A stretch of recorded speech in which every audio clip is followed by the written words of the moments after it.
La bourse de Paris reste bien orientée, installée au-dessus des 4700 points. Les investisseurs sont portés par l'idée que la levée des restrictions liées au confinement va entraîner un rebond de l'activité économique. Le CAC 40 termine cette séance sur une hausse de 1,76% vers les 4771 points. Du côté des valeurs, le luxe est très bien orienté avec Hermès qui se hisse à la tête de l'indice, plus 4,86%. L'Oréal progresse de 3,50%. LVMH grimpe de 3,46% et Kering plus 2,86% après deux séances dans le rouge.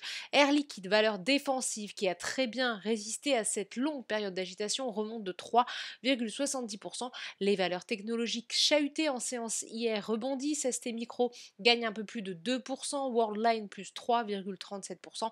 Plusieurs titres bénéficient de relèvements de recommandations. Crédit Suisse passe ainsi de sous-performer à neutre sur Thales avec un objectif de cours revu à la hausse, 78 euros contre 75 sur le SBF 120. JP Morgan passe de surpondéré à neutre pour TF1 et M6 qui gagnent ainsi 4,70% et 6,40%. Parmi les baisses du jour, Société Générale rechute moins 2,71%, tout comme Publicis moins 2,69%, sanctionné par la réduction de son dividende. Renault perd 2,67%, sanctionné par les mauvais résultats de Nissan.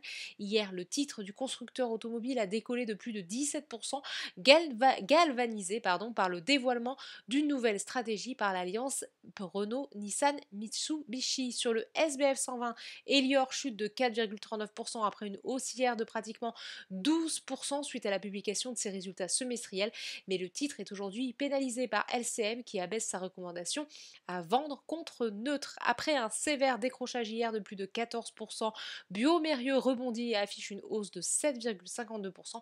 Depuis l'annonce d'une réduction de moitié de son dividende annuel, le spécialiste des solutions de diagnostic a perdu un peu plus de 5%. Si les marchés européens occultent les regains de tension entre Washington et Pékin, la bourse de New York se montre beaucoup plus hésitante à 18h heure de Paris. Le Dow Jones gagne 0,46%, le Nasdaq 0,47% et le S&P 500 0,68%. Voilà, c'est tout pour ce soir. N'oubliez pas, toute l'actualité économique et financière est sur Boursorama.